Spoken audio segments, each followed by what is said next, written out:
Welcome to Talk of Our Town. I'm Senator Patty Ritchie, and I'm here today with the future agricultural leaders for New York State. With us is Alicia Frigo. She is from South Jeff, where she is the president of the FFA. Also is J.W. Allen, who is from Belleville, Henderson, and is the statewide FFA president. And also Bill Stoll, who is the ag teacher from South Jefferson. Welcome today. I'm glad to have you all here. We're certainly very lucky that you made the trip down. You're future leaders for agriculture, and we all know, especially the people in this room, that agriculture is the #1 industry in New York State. It's critical to our economy, and in the 3 counties that I represent, St. Lawrence, Oswego, and Jefferson, we have over 3,000 farms. And in St. Lawrence and Jefferson, dairy is the #1 industry for agriculture. In Oswego, it's onions. So I'm glad to have you here today and to answer some questions and tell me how important FFA is and why you do what you do. So first question I would pose is, what is FFA and why do we have it at our schools? Alicia, do you want to start? FFA is an agriculture leadership organization, and we have it at our schools because our world as it is won't function unless we can feed it, which is the #1 goal of agriculture. So feeding our world and teaching that in the ag classrooms is the main goal of FFA. And when you start in your ag class, you learn about the 3 circles, which are ag in the classroom, FFA and SAE, all going hand in hand. And so when you have the ag in the classroom, you can couple that with FFA programs, the competitions, giving everybody hands-on experiences and teaching them how to be leaders, teaching them how to have good character, and showing them how to tell everybody how important agriculture is. That's great. JW, did you want to? Well, going off what Alicia said is exactly right. I mean, we have FFA programs across the state in our schools because they're community-based. We're there to reach out to our community. And it's an organization for students to be involved in that have a passion for agriculture. And agriculture is so diverse, so it can be many things that we're in. And as New York State pushes and looks for, those core standards of career readiness, that's what agricultural education and the FFA is doing for students across the state. And Mr. Stoll, how is it to teach the future farmers of America? I enjoyed it a lot. When I was young, I grew up on a dairy farm. And when I was in high school, I was in agriculture classes, and I was a member of the FFA and had all those experiences that I really enjoyed. So as I got older and started teaching agriculture, you realize that it was fun at the time to do a lot of those activities, but it was really important because we were preparing those students to be the next generation of agriculturists. So we always have to remember where our food comes from and the fact that we have the most abundant, safest, and affordable food supply in the world. So every time we get up every morning and we eat, most of us we don't really think about that and where that food came from. So I'm really, I'm excited about being an agriculture teacher, and I like to see the new group, like these 2 young individuals, going out and picking up, where I left off and continuing making sure everybody is at least educated where our food comes from. Well, last year I had the opportunity to meet a number of FFA students who came in, and I'm certainly glad that we were able to restore the funding for the program, but I was really impressed by the knowledge from the students and how well they presented their case. So certainly impressed and proud of the job that you do. JW, do you want to tell us why you joined FFA? Yeah, 4 years ago, back in my freshman year in high school, it was the big thing to do. That's what all the cool kids did in my school, so I was lucky, and I said I'll sign up for it. So when I got in there, I didn't realize what agriculture was all about. My family owning a local business, I didn't pay attention to how much we relied on the agriculture industry. But when I got in there, my agriculture teacher took me underneath his wing, and it was just what I had liked. And it had been something I was doing my whole life, but I hadn't realized it. So I started keeping track of my records of what I was doing, selling my fence post business and growing hogs. And I realized, what the cool things agriculture had to offer. And with our agricultural education came the FFA.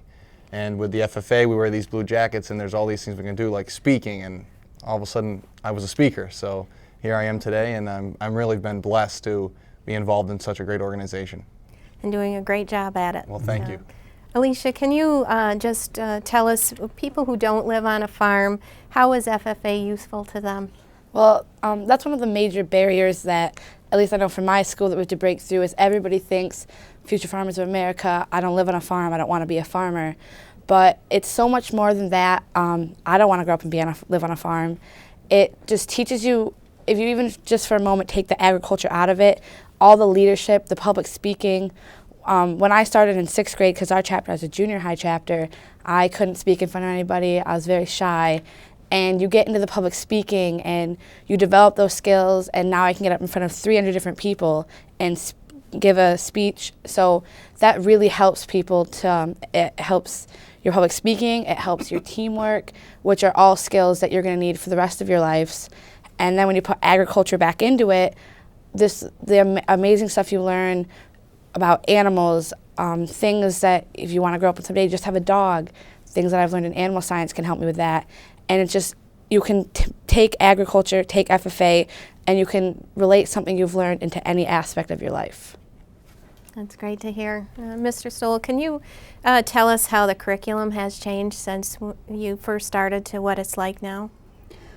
Yeah, when I first started teaching, we had a curriculum through the state education department, where we had 5 full-time people at the state education department who were dedicated to just agriculture, and we had agriculture pretty much production-based. So you had Agriculture 1, Agriculture 2, Agriculture 3, Agriculture 4. And we decided, the FFA actually decided in 1988 to change their name from Future Farmers of America to just the National FFA organization, because we weren't reaching the people and telling them that agriculture is more than just production farming. So about 90% of the jobs in agriculture are not production farming. They are marketing, research, mechanics, veterinarians, that sort of thing. So the curriculum had to change.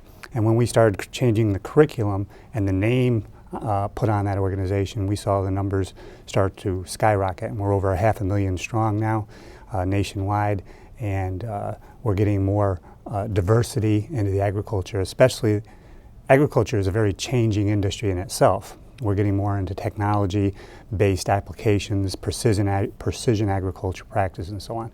So we have jobs in the agriculture industry for computer analysts. Those computer analysts might be working on global positioning devices that go on sprayers, but it's part of the agriculture industry. So we've diversified a lot, and the curriculum had to diversify to attract different people. And we really needed those type of people in the industry anyway, so much different than when I started. So JW, that brings me to the next question. How important do you think education is with regards to how far farming has come over the last decade? Well, education is essential with anything, and especially with agriculture. As we look at the technical advancements we've made over the years, by 2050 we need to double the amount of food production on the same amount of land. That's only going to take genetically modifying our crops. And how are we going to do this? So educating our future generations to solve these problems that we are going to face is essential. And I'm a huge advocate for education in general, but more specifically agricultural education, because it does that. It informs its future generations these problems, starts ideas, plants that seed of, you've got to fix this, and how are we going to do that? And it's not just you that it affects or your community, it affects the whole world. And it's really preparing us to take on our future careers and to be successful. Great to hear that. Alicia, could you just tell us FFA provides hands-on experience? Could you just elaborate on what it provides? Absolutely. FFA, I talked about earlier the 3 circles of ag education, and a major circle of that, especially in our chapter, is called SAE, or Supervised Agriculture Experience. And this is a way for a student to take a part of agriculture that he's really interested in, or a future career that they would like to have, and have an SAE area that can give them experience now, job experience. And for example, I do ag education, so I get experience setting up demonstrations, running booths, sometimes assisting Mr. Stoll in the classroom to help prepare me for my future career as an ag teacher. And we have other kids who do swine production and learn how to raise pigs or overhaul engines for ag mechanics. And it provides work ethic and job experience. Oftentimes when you go in for a job interview, where did you get this experience? Well, if you don't have a job, how you can get the experience? SAE provides that. and SAE through FFA. And with your SAE, you can go on to apply for awards and scholarships. So the hands-on it's very, very important for FFA as a whole. I guess I would ask all three of you, what arguments can I use to convince my colleagues how important funding is for FFA? Mr. Stoll? Well, I always, start out the beginning of my school year on the first day, and I give snacks out to the kids, cookies and something to drink. And we take care of a few things, and I said, how do you know what I just gave you is safe? How'd you know you weren't going to get sick from it? And then I kind of go into, you are in the United States, a place where we have the safest food supply in the world. Other countries, that's not true. And I say, it's affordable. Only about 10% of our working dollars go to feed ourselves. The other 90% I can use to buy a car or a house or something like that. So if we don't find the future generations, or give the future generations the ability to produce an affordable, safe, and abundant food supply, it affects the entire economy. Because now we have to spend more, perhaps, in that food area, and then the expendable income that people have is not as large as they like enjoying. So, we talk about the backbone of our country is founded on agriculture, and I also tell the students, it doesn't really matter how many nuclear weapons you have or how many smart bombs. If you can't eat, you're going to die. And so how can agriculture industry, we let that die off? We are just saying that we're going to let the human race die off then. So we have to have future leaders in the industry. So I would argue that point. I said, how can you not support agriculture education? It affects everybody. JW? And going off of the same thing Mr. Stoll said, we can't let it die off. We want to go back to our roots. It's extremely important because someday we're all going to be consumers. I mean, we all are already consumers. So it's important to educate those consumers to know how their food is made or where their food is coming from. It's also important to give that opportunity for students to realize the diversity of agriculture. It's not just about the farming. There's so many different things you can do in it. And as Mr. Stoll mentioned earlier, it's marketing, sales, and go 100 different avenues. And how that affects our economy is tremendous. So agricultural education is very, very important in school districts to make sure we have educated, citizens of the United States that know how big it is and how it impacts our lives on a daily basis. Well, we're almost out of time. Alicia, if you could just quickly maybe tell us what you think would be an important argument. I think the most important argument is that you can't tell someone that the staple of their life isn't important to learn about. And agriculture is a staple to everyone's life, and you can't survive if you can't eat. If you look at all the countries around the world that are struggling, what's the main problem? They're all starving. So agriculture education is so key, and it's not saying that you want to teach everybody how to be a farmer. You want to teach someone how to farm, someone how to operate the system, fix the system when it breaks, someone to transport the food, someone to create the business for the warehouse, someone to have the business to store to sell it. And it's just so much, and it's so many jobs in the community, in the state, in the country, that it is key to educate about it. And even, the leadership that people need to have so that we can be a competitive state. Well, we're almost out of time here, so I want to thank you, Alicia, JW, and certainly Mr. Stoll for making the trip down. And thank you for joining us on Talk of Our Town. If you have any questions, please contact our office in Oswego, St. Lawrence, or Jefferson County. Thank you.